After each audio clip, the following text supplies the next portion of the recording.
Hi everyone, welcome back to Abhyasana channel. ఈరోజు మనకి Bharat electronics limited BEL నుంచి ఉద్యోగాల నోటిఫికేషన్ రావడం జరిగింది. ఇది మనకు Hyderabad unit non executive post అండి.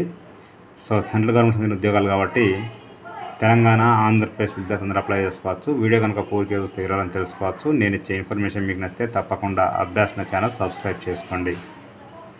మనం చూస్తున్నది official website Bharat electronics limited non executive recruitment BEL హైదరాబాద్కి సంబంధించింది.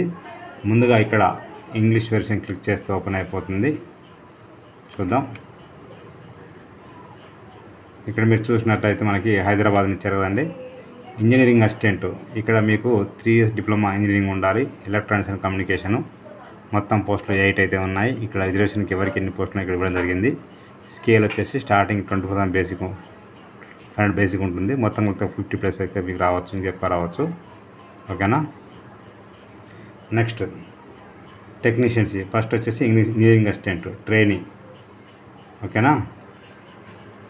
తర్వాత టెక్నీషియన్ C అన్నారు. ఇక్కడ 10th క్లాస్తో పాటు ITI ప్లస్ 1 year అప్రెంటిస్షిప్ ఉండాలంటున్నారు. లేదు అంటే 10th క్లాస్తో పాటు 3 years అప్రెంటిస్షిప్ సర్టిఫికేట్ ఉన్నా అప్లై చేసుకోవచ్చు. ఎలక్ట్రానిక్స్ మెకానిక్ 21 పోస్టులు ఉన్నాయి. ఇక్కడ ఎంత ఎవరికి ఉన్నాయి ఇవ్వడం జరిగింది. ఇంకోటి జూనియర్ అసిస్టెంట్, ఇక్కడ జూనియర్ అసిస్టెంట్కి ఏంటి BCom కానీ BBM కానీ 3 years కోర్స్ ఉండాలి. రైట్, 3 పోస్టులు ఉన్నాయి. వీళ్ళకి కూడా మీకు 21,500 శాలరీ, మొత్తం అయితే ఒక 45 రావచ్చు శాలరీ. ఓకేనా, మంచి ఆపర్చునిటీ. ఇక ఎలిజిబిలిటీ మీకు ఆల్రెడీ క్వాలిఫికేషన్ చెప్పాను కదండి.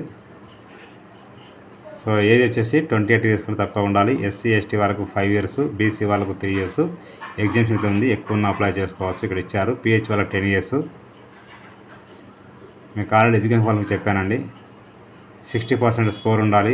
ఓపెన్ వాళ్ళకి, EWSకు, OBCకి, జనరల్ వాళ్ళకి. SC ST PW వాళ్ళకేమో 50% స్కోర్ ఉండాలి వాళ్ళ క్వాలిఫికేషన్లో. రైట్, ఇక్కడ మీకు Part 1 Part 2 ఉంటుంది. Part 1లో general aptitude 50 marks, mental ability ఇవన్నీ ఉంటాయి. టెక్నికల్ అప్టిట్యూడ్ 100 marks ఉంటుంది. టెక్నికల్ సబ్జెక్ట్ ఉంటుంది. మీకు పర్సంటేజ్ అంటే కేటగిరీ సంబంధించినట్టయితే మనకు పర్సంటేజ్ Part 1 Part 2 30% ఉండాలి. జనరల్, OBC, EWS వాళ్ళకి. SC ST PW వాళ్ళకి 30% ఉండాలి. పే అలవెన్స్ 20% per month ఉంటుంది. తర్వాత మీకు 3% ఇంక్రిమెంట్ ఉంటుంది.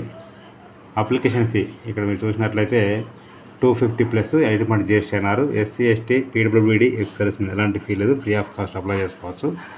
ఇక్కడ లింక్ ఇచ్చారు, నేను చూపిస్తాను. రైట్, అది ఎలా చేయాలంటే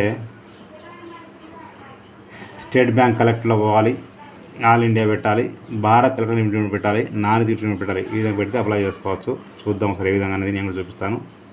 SBI కలెక్టర్ రెఫరెన్స్ నెంబర్ మనం ఎంట్రీ చేయాల్సి ఉంటుంది. ఓకేనా. ఆల్రెడీ జాబ్ చేసే NOC తీసుకోవాల్సి ఉంటుంది, నో అబ్జెక్షన్ సర్టిఫికేటు. ఇది పూర్తి నోటిఫికేషన్ అండి. అప్లై చేస్తున్నప్పుడు ఖచ్చితంగా ఫోటోగ్రాఫ్, సిగ్నేచర్, డాక్యుమెంట్స్ అన్నీ కూడా స్కాన్ చేసి అప్లోడ్ చేయాల్సి ఉంటుంది. రైట్, ఇక దీనికి సంబంధించి ఫీ పేమెంట్ చూద్దాం ఒకసారి. ఇక్కడ ఉంది కదండి, click here to pay the fee applicable fee అన్నాడు. క్లిక్ చేస్తే ఓపెన్ అయిపోతుంది. సో ఇక్కడ మీకు ఇంతకు చెప్పినట్టు ఇక్కడ ఏమన్నారు, రిక్రూట్మెంట్ ఫస్ట్ మనకు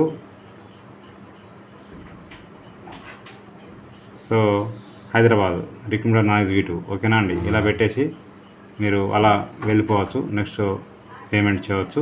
దీనికి సంబంధించి మీకు ఇక్కడ చూసినట్టయితే ఒక లింక్ ఇచ్చారు, ఏ విధంగా పేమెంట్ చేయాలనేది. Instruction for fee payment click చేస్తే ఓపెన్ అయిపోతుంది. చూద్దాం ఒకసారి. చూడండి, ఇక్కడ ఫస్ట్ మనం ఇక్కడ ఇచ్చారు కదా. సో దీన్ని చూసి మీరు చేసుకోవచ్చు అండి ఈజీగా. 2 నిమిషాల్లో అయిపోతుంది.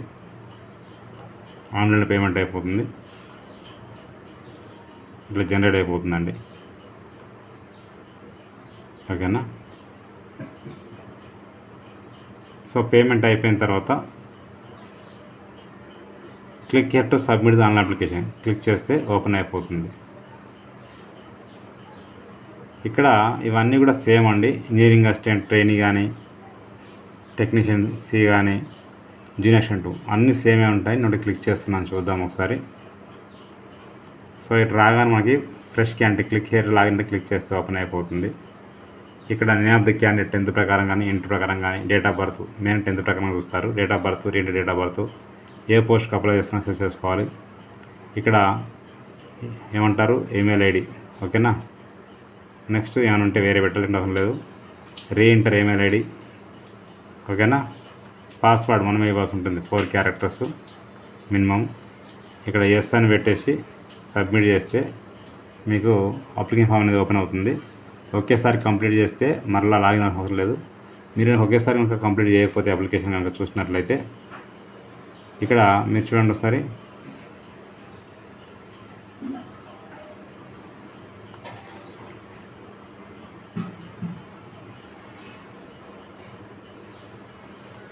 ఒకేసారి మీరు కంప్లీట్ చేయకపోయినట్లయితే ఇంతకుముందు చెప్పినట్టుగా ఇక్కడ చూడండి, ఆల్రెడీ లాగ్డ్ క్యాండిడేట్ ఇంతకుముందు మీరు లాగిన్ అయి ఉంటే క్లిక్ చేస్తే ఓపెన్ అయిపోతుంది.